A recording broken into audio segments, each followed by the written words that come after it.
Merci beaucoup, Nick, d'accepter mon invitation. Merci de m'avoir. Depuis que tu as commencé comme agent, ta carrière d'agent, le soccer canadien a vraiment évolué. Cette évolution-là, qu'est-ce que ça a eu comme impact dans ton emploi, dans ta job?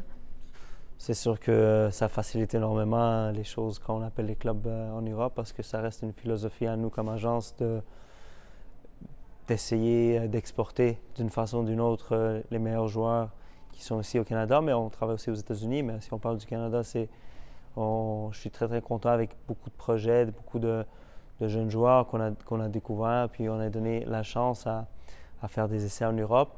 Mais c'est rendu aussi que la MLS maintenant est une belle plateforme pour pouvoir faire le saut en Europe. Donc, on voit l'exemple de Ismaël Koné, à un moment donné, il ira en Europe. On verra quand. Donc, c'est beaucoup plus facile aujourd'hui de voir, et je pense le fait d'Alphonso Davies, Jonathan David qui font du bruit en Europe pendant plusieurs années, ça aide énormément qu'on appelle les clubs. Parce qu'ils sont, on dirait ils ont un peu cette peur-là de ne pas avoir le prochain. Donc, ouais, ça nous aide énormément. Parlons un peu de Jonathan David. Est-ce que c'est l'attaquant le plus convoité en Europe présentement?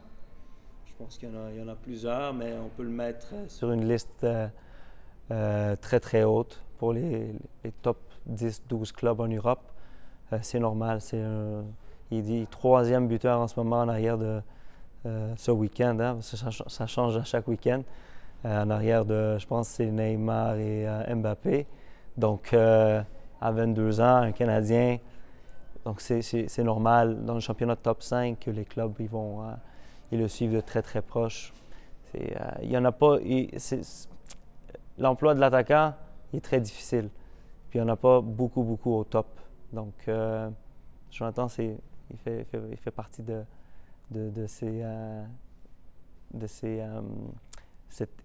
cette limite d'attaquants en Europe. Donc c'est vraiment spécial à voir que c'est un Canadien. Puis en espérant que cette année, ça va bouger. Hein? Mais des joueurs de 22 ans avec du talent, il y en a plusieurs. Mais qu'est-ce qui différencie Jonathan? Qu'est-ce qui fait qu'il est dans une classe à part?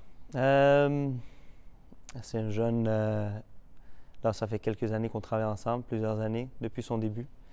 Je parle tout le temps de sa mentalité parce qu'elle est vraiment, vraiment différente de plusieurs joueurs et c'est pas juste de nos joueurs, je pense de plusieurs joueurs mondiaux.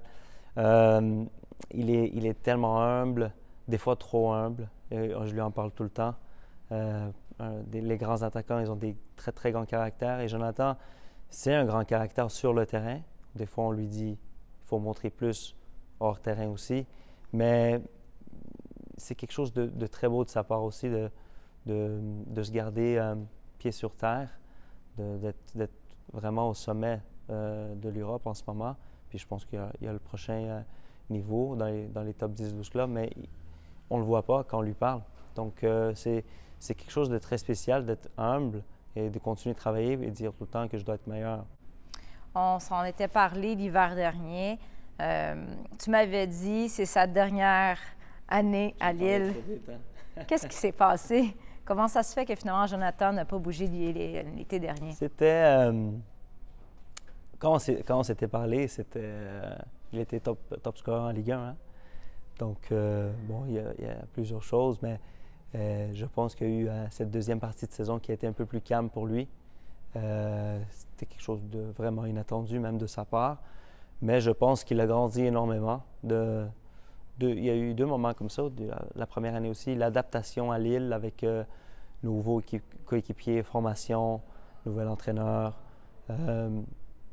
Et là, il a eu sa deuxième saison où il y a eu après 9 à 10 matchs où il n'avait pas marqué. Mais très jeune, 22 ans. Donc, il a appris de ça.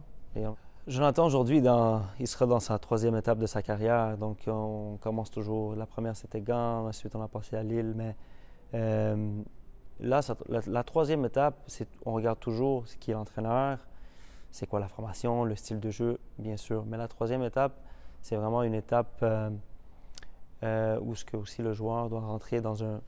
Là, le but, c'est très clair, c'est le top 10, 12 dans l'Europe. Donc, oui, on va calculer c'est quoi la formation, c'est qui l'entraîneur, c'est quoi le... Mais il faut on voit un peu l'histoire du club aussi. Là, il est prêt. Donc, il va aller se batailler pour une place avec les meilleurs. Là, les rumeurs, chaque jour, il y en a des nouvelles avec Jonathan. À l'époque, tu m'avais parlé, entre autres, de la Premier League qui pouvait être un bon fit pour Jonathan. Lui, il a souvent parlé aussi de la Liga, que c'est un style de jeu qui l'intéressait. Est-ce que c'est encore les mêmes objectifs? Oui, mais on reste quand même très, très ouvert à entendre, on va dire, ces top 10, 12 clubs pour voir un peu le projet de chacun. Parce que si c'est le Bayern ou si c'est le PSG, c'est des très grands clubs, hein, il faut les écouter. Donc, à la fin, il y a toujours quelques préférences, mais il faut rester ouvert à tout. Parlons d'un autre de tes clients qui a fait beaucoup parler cette année ici à Montréal, Ismaël Koné. Qu'est-ce qui a fait que finalement il est resté à Montréal et qu'il n'a pas quitté au cours de la saison? Bon, c'est toujours des discussions en arrière des scènes, hein? Donc il y a toujours les projets, on regarde tout. Là, Ismaël, si on compare un peu avec Jonathan David, là, il est dans son deuxième pas, on va dire, un premier pas et demi, parce que quand j'en parle à Ismaël, ça fait même pas une année qu'il joue au football. Hein. Son premier match était en février 2022. Donc, l'ascension est incroyable. Donc, on doit faire très, très, très attention. C'est un grand cœur, Ismaël. Un très, très, très grand cœur. Et c'est un gars avec énormément de confiance en lui. Donc, il savait depuis très, très longtemps qu'à un moment donné, il sera un pro. Très, très content que c'est nous qui lui a donné cette opportunité d'aller faire des essais en Belgique avant de se joindre au CF Montréal. Mais je pense que c'est ces deux grandes qualités d'avoir un très grand cœur. Je pense que tous ses coéquipiers l'aiment bien et une énorme confiance en lui.